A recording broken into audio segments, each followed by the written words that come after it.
Hey y'all. So yesterday you multiplied factors of 7. Today we are going to be multiplying factors of 8 and 9. So let's look at our objective. Our objective says I will multiply with factors of 8 and 9. Now remember, factors are those numbers that we are multiplying, okay? If I'm multiplying 3 times 7, 3 and 7 are factors, the numbers that are in the multiplication problem. All right, so right now, I'm going to show you some strategies of multiplying factors of 8. Okay, we're going to focus on factors of 8 right now. All right, there are two strategies I'm going to go over with you for factors of 8. The first strategy is called using doubles. Using doubles. I really think you're going to like this strategy. So watch me. All right, so let's start with 5 times 8 using the doubles strategy. Now, I want you to think of 8. 8's an even number. I want you to think of 8 as 4 plus 4 because 4 and 4 are doubles and they equal 8. Okay, so think about 4 plus 4 equals 8 when we are solving these problems using the doubles strategy. All right, so 5 times 8, what I'm going to do, I'm going to write 4 plus 4 to remind me that 4 plus 4 equals 8. All right, now I'm going to take this first factor, which is 5 in the problem, and I'm going to multiply it by 4. I'm going to circle these. Okay, so 5 times 4 equals 5 times 4 equals 20.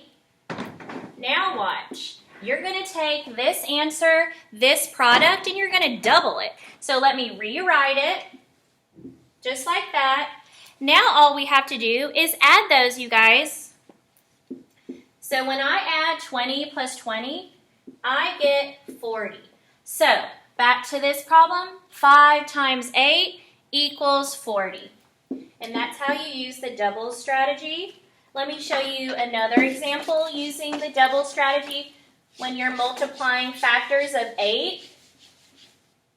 Okay, continue thinking of 8 as 4 plus 4. Let's do 6 times 8 using the double strategy.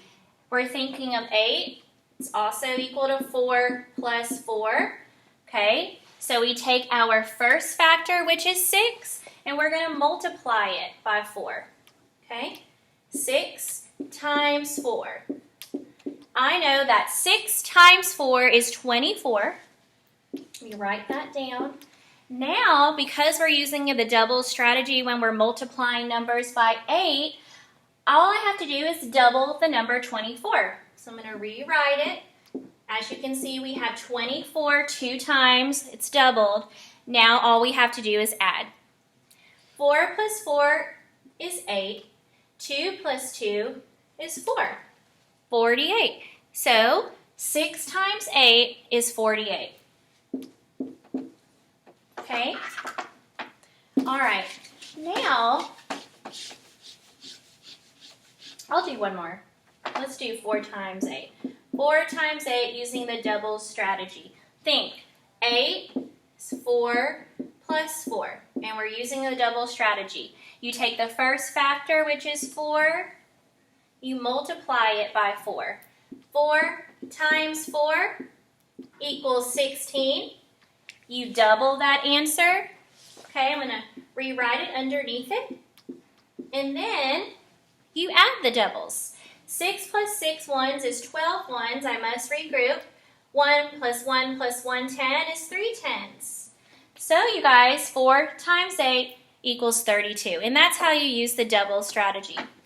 Now, let's go to the second strategy, the number line. Remember, we have done the number line in the past. I have one example. I know there are some friends who did really enjoy the number line strategy. So you can either print off a number line, you can draw a number line on your whiteboard or your paper. Okay? All right. Here I'm going to do 5 times 8 equals blank. Let me show you 5 times 8 on a number line. Remember, you can show equal groups on the number line. 5 times 8 also represents 5 jumps of 8, okay? So I'm going to have 5 total jumps, and in each jump there are going to be 8 in each jump, so we're pretty much skip counting by 8s. Again, remember, we always start at 0. So let me start at 0, okay? And again, I know there's going to be 8 in each jump. So from 0, my first jump will be from 0 to 8. Okay, that's 1 jump of 8, also equal to 1 group of 8. Now, I know skip counting by 8s can be a little trickier, harder, so you can start at 8 and count up by 8. So here we go. 1, 2, 3, 4, 5, 6, 7, 8. I'm at 16. So I'm going to draw my second jump from 8 to 16. Okay. We go from 16, count on 8. 1, 2, 3, 4, 5, 6, 7, 8. I'm at 24 now. So go from 16 to 24. All right, so I have 1, 2, 3 jumps. Now let me start at 24, count on 8. 1, 2, 3, 4, 5, 6, 7, 8. I'm at 32. So 24 to 32. Now I need 1 more jump. I'm going to start at 32 and count on 8. 1, 2, 3, 4, 5, 6, 7, 8. Then I get to 40. Okay, notice there are 8 in each jump, and there are 1, 2, 3, 4, 5 jumps. I started at 0 and I ended at 40, so our product, our answer is 40. Okay, and that's just a little review on how you can use the number line when you're multiplying with factors of 8. Okay, again, boys and girls, if you want to, you can continue drawing equal groups. You can draw an array when you're multiplying factors of 8. Whatever is comfortable for you. Okay, I hope you really try using the double strategy today. Okay, all right, so those were some strategies when you multiply by 9. Now let me show you some strategies when we're multiplying by 9. Okay. All right, so I showed you strategies for multiplying factors of 8. Now let's work on factors of 9. All right, here we go. Your favorite, the distributive property. I really do think you're going to enjoy this one. I like it. I really do. And you don't have to draw the picture today, the array. So watch what I do. All right, let's start with, we're going to do 7 times 9 using the distributive property. Now, before we start that, I want you to think of 9, okay? We're focusing on factors of 9. Think. 9 is also equal to 3 plus 6, okay? That's going to be very important when we're using the distributive property. We're going to be multiplying and adding, okay? So watch. Think of 9 equals 3 plus 6, okay? All right, so now watch what I do. So 7 times 9, I'm not changing anything. I'm just rewriting it in a different way. So I'm going to say 7 times, now remember, we're thinking of 9 as 3 plus 6, okay? So 7 times parentheses 3 plus 6, because 3 plus 6 equals 9. So remember, when we're using the distributive property, you take only one of the factors and you break it down, break it apart, and this time we're using 3 and 6, okay? Again, 3 plus 6 is 9. If I need to write it right here so you can see that I did not change the problem, it is 7 times 9. We're just writing it in a different way. All right, let's continue using the distributive property. So watch.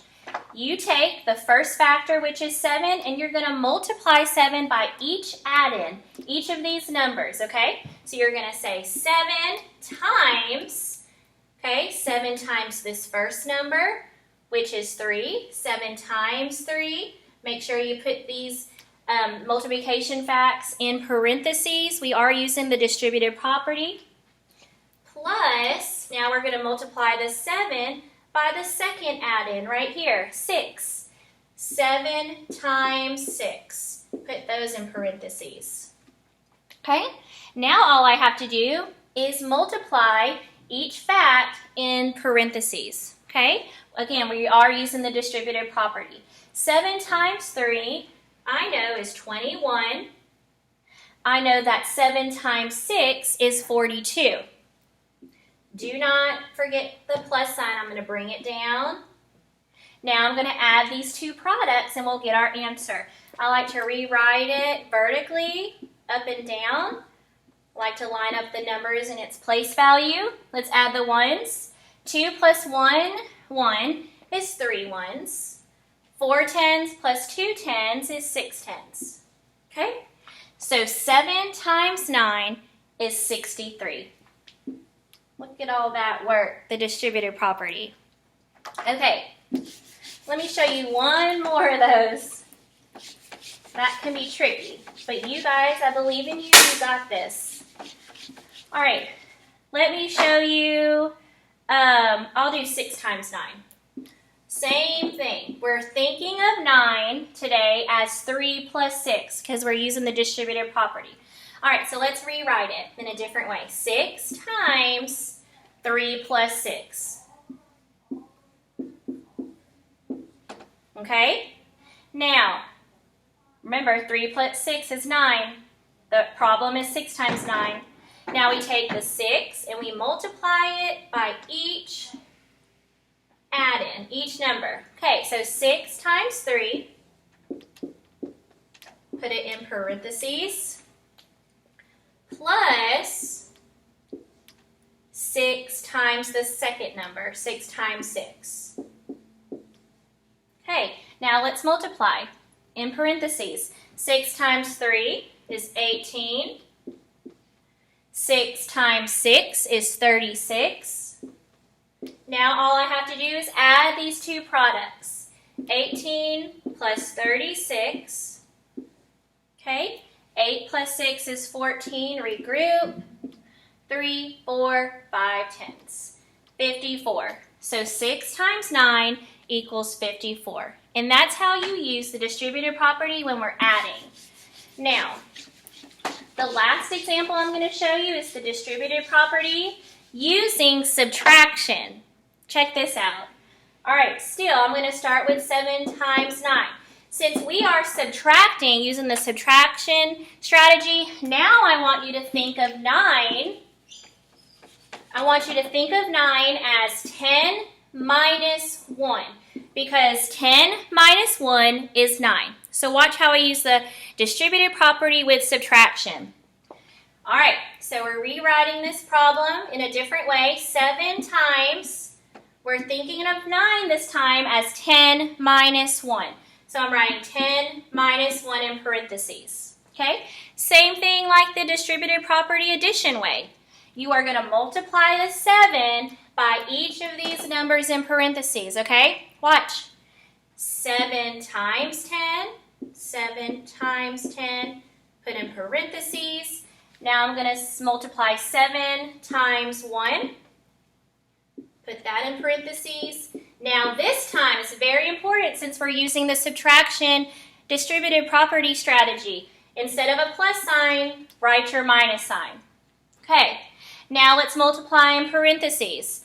7 times 10 is 70. And then 7 times 1 is 7. Now let's subtract. 70 minus 7. 70 minus 7. Okay, you can regroup. I'm going to circle 70 and count back 7. 70, 69, 68, 67, 65, 64, 63, 63, excuse me. Okay, so 70 minus 7 is 63. All right, and that's how you can multiply factors of 9 using the distributive property of addition or subtraction.